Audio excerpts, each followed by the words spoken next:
we need to petition our government to take us more seriously and to be included in the way they run the economy. Hi, Catia, how are you?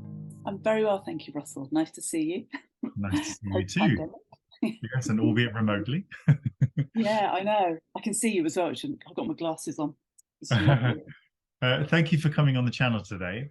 In a moment, you're going to talk about what it's like to produce within a venue.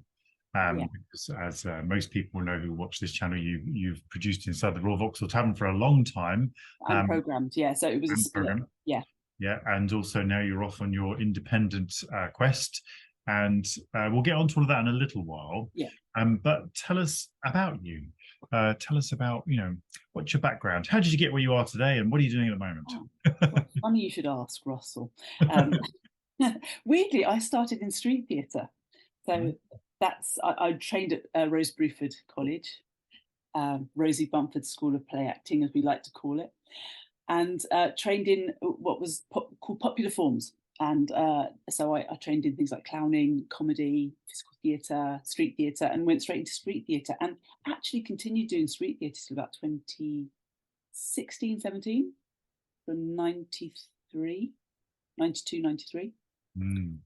Actually one of the longest things I've ever done. And then from there, weirdly, I went into stand-up. From stand-up, I used to go to so many appalling venues to do stand-up. I was going, surely it can't be this hard. It's a mic and an audience. And so I thought, I have to do so. I have to start doing something like this. So I started offering to promote some of them, and ended up doing that, promoting and going into small to medium scale little outfits and sorting them out, consulting, sorting out their marketing, and then kind of realized that actually I preferred that to doing the stand-up, and actually I couldn't do both anyway. You do one or the other. It's quite demanding. So I went into promoting and then ended up promoting building a show called Magic Night at Madame Jojo's. It was Soho Review Bar, then Madame Jojo's, for that was 10 years. And during that period, I was referred to the Royal Vauxhall Tavern, who needed help with the amazing Paul Oxley, who was running it at the time. And so I went in as a freelancer and stayed there as a freelancer right to the end. Weirdly, people don't realise that, but that was my role there. I never actually worked for them. I worked for lots of other people at the same time. Right. So I was there, and and my brief was to build up that business. Which is what I did, and then now moved to the two brewers, and Brewers Manchester and Village in Soho to some extent. Yeah, and I'm working on Maisie, the film UK tour as well. Wow. Yeah, you're right. I actually always associated Catia with the RVT. Yeah, a lot of people do, because it was it was kind of like a big venue, and it became prominent because there was the threat of closure halfway through, because the developers and other people associated with the developers wanted to turn it into a hotel. Then it became quite prominent. It became quite a big deal, and so by that kind of like danger, I became sort of more prominent with it. I'd never really made a song and dance about working there, weirdly, and actually it wasn't until that happened I went, oh, this is quite important, this place, isn't it? But it was nice to do it. It was nice to leave when I left. Right, there's a book in you somewhere. Oh no, there is, Russell. You must have some stories, I'll tell you. I've got a few. Okay. Now, you reached out to me on Twitter a couple of weeks ago. I put out an interview on 300 Thoughts channel, and it was with Paulus, the cabaret geek, and we were speaking on that interview about flyers for one thing, and talking about the wastage that's sometimes involved, promotion within the venue, promotion in relationship with the artist, etc., etc. And you said you watched that and you loved it, and you'd love to talk about from the other side, not the other side, but what's it like, the experience of being inside a venue or a producing space, and relationship with artists, box office splits, etc., etc. Was that roughly why you reached out? Is that I did, because I think it's a really bad time at the moment for the arts, performing arts, particularly, I think. Well, all of it, and music. I know that it is, and actually, sadly, because of that, everybody's feeling pressure. So it's very hard to make money if you're a producer sometimes, particularly in small to medium scale. It's literally you're on the line all the time. However, so are the venues. But because as an industry we're suffering, we kind of end up blaming each other when actually there are many outside factors which make it hard for us. And one of the things that I really find frustrating is how little it's taken seriously in this country, even though it produces, the creative industries of which we are part, produce a huge amount of revenue for this country. Nearly 12 billion, something is 11 point something billion, which is I think off the top of my head, I can't remember. It's like 4 to 5, maybe 6% of GDP. It's much more than fishing, which they went on about forever with Brexit. So we are. It's a considerable amount, but it's never taken seriously. Performers aren't taken seriously, venues aren't taken seriously, and so we get this kind of internal tension about how we make money and how we rely on each other, and sometimes that balance is never great. The splits, I mean, it's a hard one for artists like yourself, for touring artists. Yeah, it's funny you said that, actually, because you just reminded me of what I do when I teach in educational spaces. The first thing I say to them, and I did it at a talk recently in an education forum, and I said, can we all remember during this talk or during this workshop that more people see theatre, live performance, than go and watch Premier League football? And you could see the whole room glitch when I say it, because it's not something we quite can understand. When you unpick it, it's really obvious that, of course they do, because Premier League football is not on as much as theatre anyway. But it's, and I say to people, I say, listen, you've got to unpick that, and why you think that Premier League football sells more tickets and bring more money. Why do you think that? And then we pick it apart and go, it's actually because of marketing, messaging, Sky Sports, pubs, blah, blah, blah, all of that. That makes it feel like it's bigger than it is. And the problem is with the theatre, sometimes we internalize that kind of low status, we're not relevant, etc. And I try to, when I can in those spaces, say, more or less what you just said is actually, we need to remember what we contribute and kind of value ourselves as well and each other. And how can we kind of reach out across the lines and support each other. But okay, cool. So tell us about the box office split. I mean, I don't always operate a box office split within the venues that I've produced and programmed in, mainly because their financial models are slightly different. So and it will always go down to the financial model of that venue. So having worked out, like organising this tour for Maisie, for some venues, when you're going in as a small set, like they'll have multiple spaces. The smaller kind of productions, like say myself or yourself, is what they would take a risk on. So they may not say to you, oh, okay, you have to pay X amount to go in there. That's what we need to make, because every space will have a certain amount of money that they will need to take to be viable. Their costs are here. Sometimes those costs go up. Those costs will never go down, generally, unless they kind of hive down their kind of labour costs or do cost cuttings. But those costs remain the same, so they need to make that money. There's usually the big productions making money, but in the smaller spaces like ourselves, where we'll be going to, they will take a risk, and that's where that box office split. So with that split, that's their money that they'll take on that will bounce up and down, but it won't be the most. That won't be what they'll be relying on, I hope, to survive, unless there's Arts Council funding and other stuff going on. But it is a necessity. It is a necessity, because otherwise they're not going to make any money on that.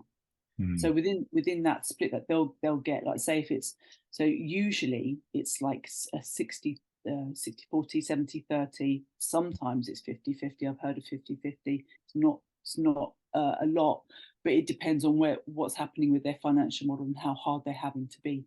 But you know, they may be providing your tech, or you may be paying that extra, but their costs, what they're paying for, even though people go, it should be going on marketing, it's not. It's usually your fixed costs, because every time you open a venue is an automatic cost.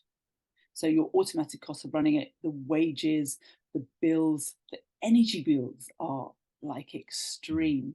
You know, your business rates, whether they're eligible for VAT. You know, there's a whole.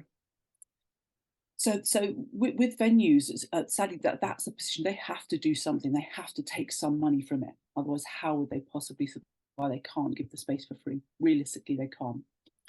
So if you look at venues that I work in, some of the venues that they're slightly different models.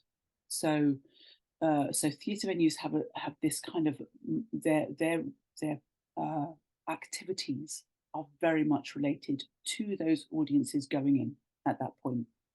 They pay their ticket prices. They'll have all the production costs in association, or maybe there's a split, but they'll have their costs underneath. And then the extra money that they might make is going to be very little. So they might make the bar. They might have some merchandise that they take a bit of a percentage of. But the bar usually, from my experience, is not a lot, because they're not open for enough time, and they probably have licensing that restricts how long that they can keep people in there. They may have to shut, say, by 11:30, 12. Whereas, you know, when you go into sort of the more nightlife venues that I work in, they'll have other activities that support. Say, if you want to do smaller scale productions like stuff we put on, so sometimes we can reduce the splits, we can do a different model. Sometimes we don't have to have a split at all. That we just put more of the onus on the productions coming in as to what they want to do, so they'll pay for more of their own production, and we won't take. There's all different models, but it depends on the activities that happen within that venue, and what, you know, and how they make the money to pay for those costs that they have. So theatres and venues are in a really bad position at the moment. I mean, they talk about levelling up, that term levelling up, where they redistributed the Arts Council and promptly Oldham Theatre had to close in a place where it was primary generation for arts. I mean, you just couldn't make it up. But venues as a whole don't have any cushioning like other sectors, other industries do. So, and this goes back to we're not taken seriously. So they'll have automatic business rate tax, which is excruciating. If you're a small venue, you have to have that. VAT on all the ticket prices that you pay. So everything that comes in, if they're VAT registered, automatically 20% is taken off. So you know that you'll always think that they might be getting 30 to 40% of your ticket sales. Already, money's been ripped out of that for tax. So what they're left with is very little. And there's very little that they can claim back. You know, whereas in other industries, like say petrochemical, let's look at some of the energy industries as a comparison. They had a small tax on their profits that the government initiated, this tax on their profits to claw back some of it. A lot of that is kind of negated in research and development. They say, well, we're doing research and development on renewables, so we can take a lot of that back. We can't do that. We cannot do that, but actually we need to do that. Our industry needs to have some sort of serious concession, either a VAT reduction on ticket prices, which the Music Trust venue are calling for. Because music venues are closing at the rate of something like one or two, you know, a month, or turning into charities to survive. So we need to have, you know, a VAT reduction. We need to have, you know, tax breaks for R&D. So basically, we should be classed as R&D. You know, we should be classed as the creation of new work and new talent. And although they'll say, well, the Arts Council funds it, well, the Arts Council doesn't always fund it, actually. You know, I've done research and development and creation of new work and brought on new work for years. That's been my main thing, but actually that needs to also be seen by the government. So you can say, these nights are new, these nights are where we do development and where we take a risk. And the risk we have to take is do a door split. So therefore we need, you know, we need something that says we need some tax breaks on that, or tax breaks on the business rates that are paid, you know, compared to how much R&D you might do as a small to medium scale venue, which they will do, you know. I'm just thinking about the dream scenario here with the, you know, 60-40. I never take 50-50. I always raise an eyebrow if I'm offered that. because realistically you can't. You know, realistically it's hard if you're an independent producer to do that. That's like your profit margin just gone. Yeah, it doesn't even exist anymore. Bizarre. So what's the dream scenario for you if it's a 60-40, 70-30 or whatever? Because I think what we were talking about in the previous interview was that for me, one of the frustrating things was when I was in the studio space of a very prolific theatre, I couldn't see any of my stuff in the main space. I was like, this doesn't make sense. I get the kind of like maybe stock response to their studio space. It doesn't count as much. I get that.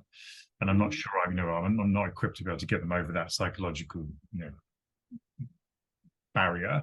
And part of me goes, yeah, but this show in this town would have sold so much better. And I did all I could. I would try radio, papers, etc.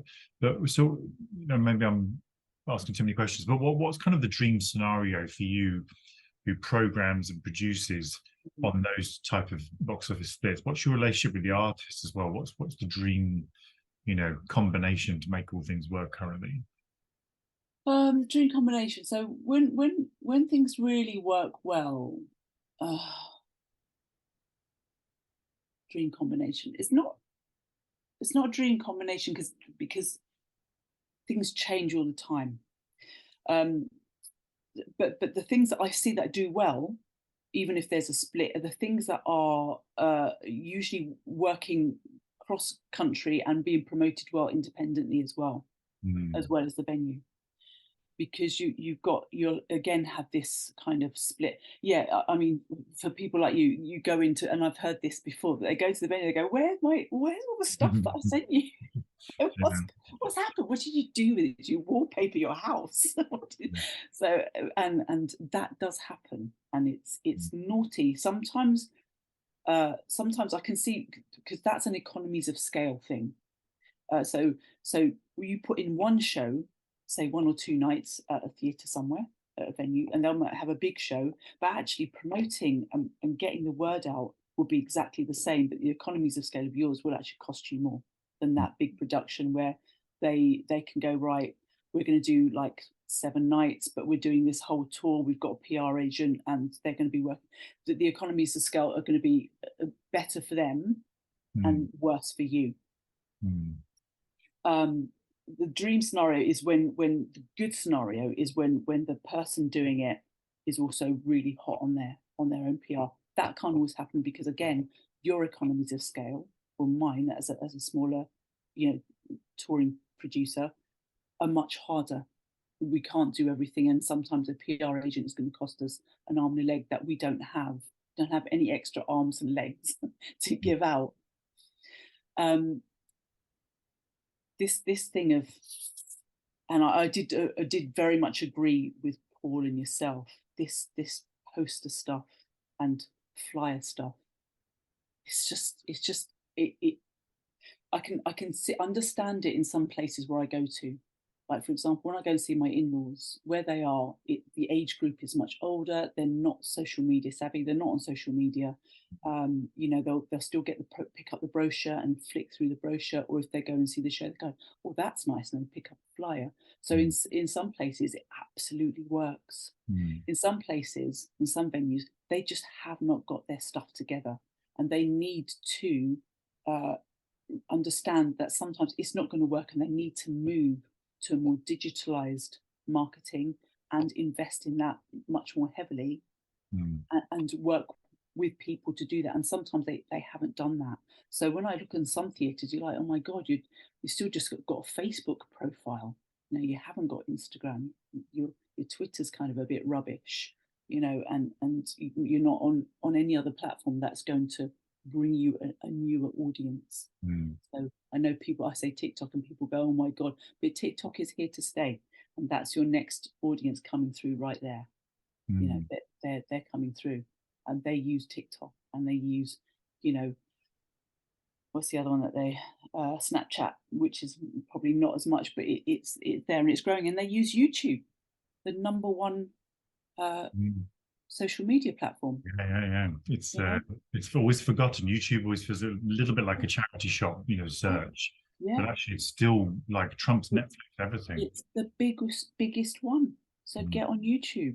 You know, use that, because even my mum will go on YouTube. You know, even my mum, everyone goes on YouTube. That's why it's still number one, because everyone goes on it. So use it as a platform. You know, and the thing is that, and sometimes this is not just the venue's fault, but it's frustrating that they don't look. If I can look into it, then somebody else can look into it. I'm not a brain box. It's just common sense. If you want to reach people, how you can reach them is like my Paul Oxley, who I used to work for, was my favourite in terms of marketing. Am I allowed to swear? Yeah, of course. Because he would say, well, how are they going to come if they don't fucking know? And that's what he'd say for marketing. How are they going to come if they don't know? How are they going to come if they don't know? And yeah, the venues need to look at this kind of this element of, you know, asking for 20,000 flyers and 5 billion posters, and then they don't do anything with it. Or what they tend to do is they'll kind of do a bit of distribution. They probably haven't got their distribution sorted out, or they've cut that distribution because they're you know, they can't afford it anymore. And so they put up a few in the venue, and then they've got another 20 productions coming through, and they kind of go, we've got to sell those, and so they take those down and put another one up. So and we've been guilty of that, because we're kind of going, you know, there is a sort of sweet spot of selling. So, you know, and particularly in venues out of town, there is a certain point where you're going to sell, and then you know it's not going to happen anymore. So you need to start sort of concentrating on something else. You know, so there is that kind of like element of judging it, but they need to move away from this paper marketing as well, and enter the digital age in a much bigger fashion. Yeah. But just to add to that, one of the problems again with venues and our industry is because nobody's ever taken it seriously. There's no training for anything. You know, there's a few places like SALT, SOLT. You know, they can't remember that it's like a theatre. They're great and they do a bit of training, but it's more like privatised bits of training here and there. So Beck2 do a bit, Equity do a bit. You know, we can go to a talk. There's no formalised training really. I mean, I know there's BTECs, and they kind of take you through it. They're about to get rid of all the BTECs now, because they don't take it seriously. And actually, that was one way that people could access creative arts, and it was actually a formalised form of training. Now they're getting rid of it, or they're diminishing it and trying to turn them all into A levels. But there's no training for how you run a venue. There's no training for how you develop your marketing. You know, unless you go into other areas where you kind of look at marketing. But there's nothing for us, and that needs to change. That's interesting, because it's something I always battle with in my educational work that I do, that you realize that sometimes, especially maybe in the marketing area, that there is a stock way of way marketing is taught. And so then what people do is they jump industries. And then what they do is they end up applying the same techniques to each individual industry. This isn't everybody, actually, but I've seen it, and you go, yeah, but this is not that.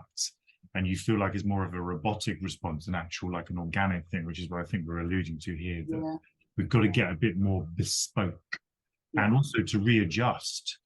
Like you're suggesting, I think that now what I've learned with venues, like when I got in contact with the marketing department, and most of them are absolutely lovely, and I say to them, could you send me a list of people you think I should contact in your area. And I think there's like a huge, breath leave them, because they say, oh yes, that'd be so cool. So yeah, give me your radio, give me your local thing. I will contact them. And then I might go back to them and say, hey, I haven't heard back from them, but do you know them personally? Would you like to contact them? Because maybe that'll work. And I think it's knowing, what are the optics and how can you change it, and what works for them, how early do they need the actual media for them to post it, when do you need to start selling, when do they think you should start selling? Is it 2 weeks, 6 weeks, 5 weeks, whatever? I think I've learned a lot over the past year, especially doing my one-person show, and I think the game is changing, or all the time, as it always is, right, in our trade anyway. But I think it's in relation to the lockdowns and everything being shut and all that, and we've come out of this thing kind of trying to reinflate what we had before, and I'm not sure it's actually quite possible.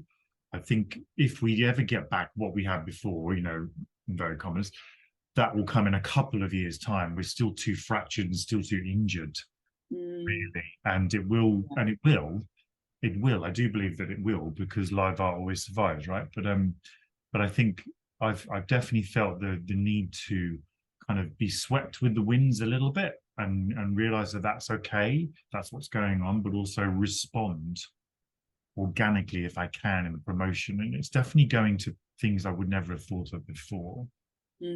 But I think it's okay, because now I've got another string to my bow. I mean, I've realized now, when I do my Bobby Kennedy show, which I learned from the Kate Bush show with Sarah Louise, I was like, actually, I need to do bespoke posts for every single venue as Bobby Kennedy. So now I do a little video, go, hey, Bath, how Bath or Bath, what are you? Hello, I'm coming to you in September, blah, blah, blah. And I do a little video, and then they love that. And you go, okay, that's interesting. You have to do that stuff. Yeah. And it's fun as well. It's a little bit silly fun, and hopefully people will come. I'm about to do the Raw Touring Network, and I've said to them, how many flyers do you actually need, realistically? And they said, you know what, just 50. I was like, oh. He said, yeah, because we've only got about 49 people in the village. I'm like, oh, good. So it's worth asking those questions, because, like I say, you don't want to be requested, can I have 5,000 flyers, please, for 2 nights? But I mean, and it's good. I think it's always good. We have to take responsibility all the time like this. So it's good to ask them, what do you really need? Because they've probably got some old thing that they send out going, can you send us 4,000 flyers? And because they're so strapped for staff, and the last thing they've done is they don't have time to go, let's relook at all our processes and see if any of this works on what's, that's the problem. They don't have the time to kind of do that assessment of what's functioning and what doesn't function. Which is a shame, isn't it? Because it's a shame. Yeah, because they're basically all in survival mode. All of them. Everybody's in survival mode right at the moment. And you're right. And we will survive. We're a particularly adaptable industry. I mean, we've never been taken seriously. We've always been ignored. We're still here. But I'm counting on the day when it's taken seriously as a business. That's what it needs to be. It's a business that people, earn their living by, and then spend their money elsewhere. So it needs to be taken seriously. But absolutely, there is talking about your marketing and how it influences you, and looking at it and changing it. I mean, any kind of video marketing is immediately engaged. It has the highest engagement. That's why stories are so much more popular on Instagram rather than posts. So if you look, those are the ones that tend to have the most engagement. I know mine, that's definitely absolutely. Image, always image.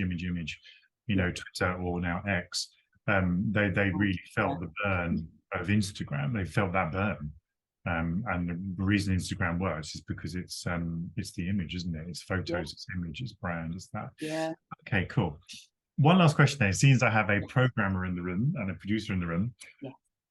Tell us, what's your nose telling you? What sells currently? Just to offer people who are watching this, what type of things are really selling right now? Because I think of all sorts of shows in the future anyway. I think, I want to do something. And actually, I'd be really interested to you to tell us what do you think's selling right now? What's the one? The thing that's really the thing that I see moving over time, like the way I program now is much different to the way I programmed 10, 12 years ago. And the shows I produced then, I wouldn't produce now.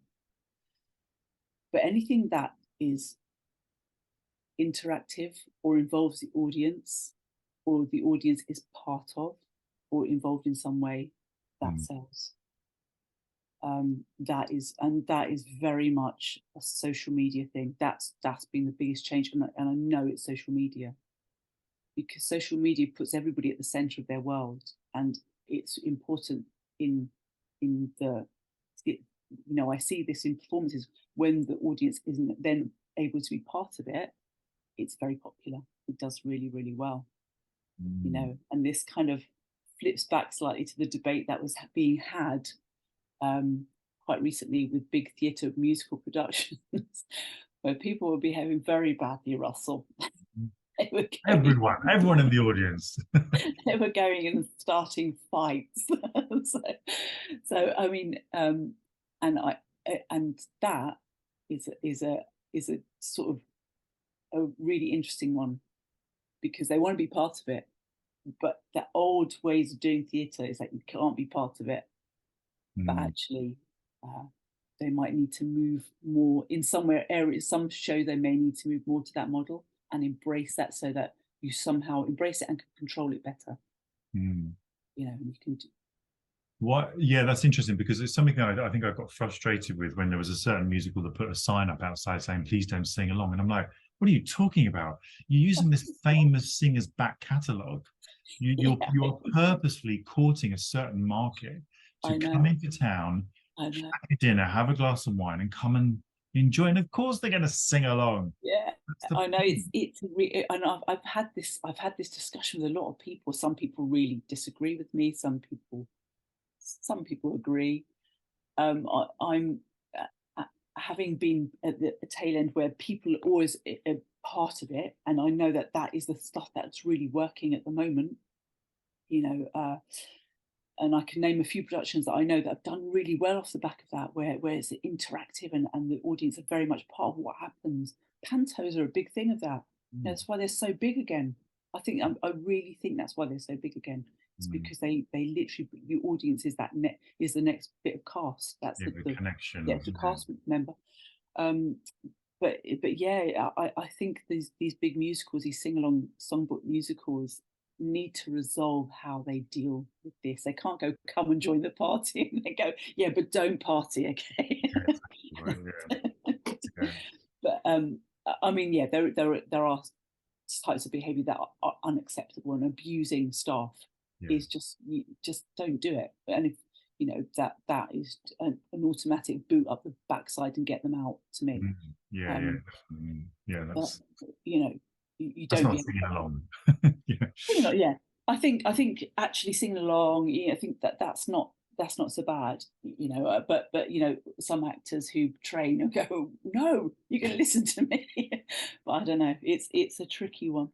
It's a tricky one. Yeah. What I've taken away from this is that actually, live art will survive, and if people are interacting more, it means that theatre is actually doing its job, which is to connect people. That's what it feels like. That's why we do what we do. And the fourth wall may be disappearing. It may return, but if it is disappearing, that's okay as well, because that's why people go to the theatre, isn't it? We go to live, to sing, to love, and disappear. It might return. The thing is that if you look at theatre over the millennia, it has moved about and shifted around. So Commedia dell'arte, they were just traveling troubadours, and they played with the audience, were absolutely intrinsic to what they did and messed about. But then it became more fourth wall, and it will shift about. It will change again, because that's fashion may dictate that. But yeah, we definitely need to, as an industry, we need to think of ourselves as an industry. We need to not hit each other. I think we need to understand how hard it is for each party, and not see it as being their fault or our fault, but somehow we need to redirect that to make the industry survive and be supported properly as a business within the economy. and currently it's not enough. It's not supported. Yeah. Oh, you reminded me of something my friend Oliver Senton said. I'm sure you probably know Oliver from Showstopper as well. And he said, we need to be kinder to each other. Yeah. Which is a lovely, like, oh, that's nice. Yeah, no, absolutely. I mean, you know, I've been at either end of it. So I've been a promoter and producer going into venues and cutting deals and, you know, and, you know, and they go, right, we're going to sort of look at how much you're going to pay. And I'm like, I'd be going, I'm not going to pay anything, you know, because I'd have to fight for, not because, you know, some sort of greedy merchant, but because I'd be looking at the money coming in and I'd have to pay all my acts and I'd have to pay the marketing and I'd have somebody doing my website and I'd have the food operations. And I mean, that was a whole different thing. But, you know, as a producer, it's always tight. It's really tight. And then at the end of it, I've got to pay tax. I've got to pay a load of tax. So I'd be looking at something coming in and going, I'm already taking X amount off that because I know that's going to HM government. So it's a hard game, but we are not taken seriously. And here's the thing. So when I went, remember Madame Jojo's closed, and it closed because of some terrible incident with the bouncer and some alleged drug pushers, alleged. So they closed down and there was a campaign to try and save it. And the campaign gathered some pace. And so we were invited as people who were spearheading this campaign to go and speak to Westminster Council. And when we went to Westminster Council, we sat there and they were saying, well, you know, this has happened. And because, and it's true that a thing had happened, an incident. And so therefore the license isn't automatically revoked because violence had been involved with the management. So that once that happens, that's it. You're finished as a venue. It doesn't matter who you are. Your licensing is gone. But they had no idea that this is Westminster Council, who purport to be supporting business. They had no idea that promoters and producers worked there, that their entire economy in Westminster was literally powered by people like us. This was like news to them. They went, you know, we went to see shows that matter, and they named a show, and I said, oh, I didn't produce that, somebody else produced that. Oh, you mean people produce?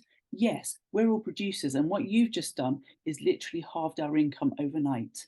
This is what we do. These three people that are sitting here talking to you, we are producers and promoters.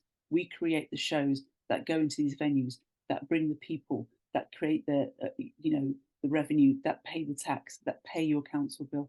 We're the ones that do that. No idea. No idea. And that to me was a crime. That was an absolute crime. One person said to me once, oh, you have a website. Yeah. Yeah. Yes, I do. Well, how are they going to know if I don't have a website?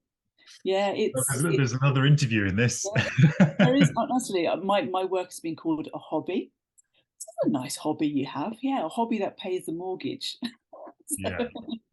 So, you know, so it needs to be taken seriously. You know, and powers that be, you know, Westminster looking at you, need to take it seriously. I'm really glad we've got a Knights. You know, it's great that we've got Amy Lame there, whose profile has created a bit more visibility for people like us, and I'd like that to be spoken about a bit more. You know, what's happening. And you know, because nobody ever takes it seriously, and there's this thing you mentioned, football. So everybody will go and see football. Everybody will go to see a concert. People will go to see a musical. They don't really think about other shows that might be happening because they don't see it as something that they would do or it relates to them until they go and go, oh, that was really good. That was really good. You know. Yeah. Cool. We'll definitely get you back on at some point, I think, because I could have thought of more topics. Definitely. Okay, cool. Thank you so much. That was a wonderful, Catia. Thank you. Lots to think about. Pleasure. It's a pleasure. I hope there's enough there for people. Yeah. Well, all I'm saying is that really we need to organise. And we need to, you know, like the music trusts are really fighting. We need to do this with equity in Bec 2. We need to petition our government to take us more seriously and to be included in the way they run the economy. And we're not. We need to be included in that. That way we'll stop irritating each other and having to go, you're doing this and you're doing that. And actually, you know, that some fair system of how we're seen as a business will happen, which is what should happen. Definitely. I'm inspired, for sure. All right. Thanks, Catia. Pleasure. Yes. All right. Take care. Okay. See you later. See you soon.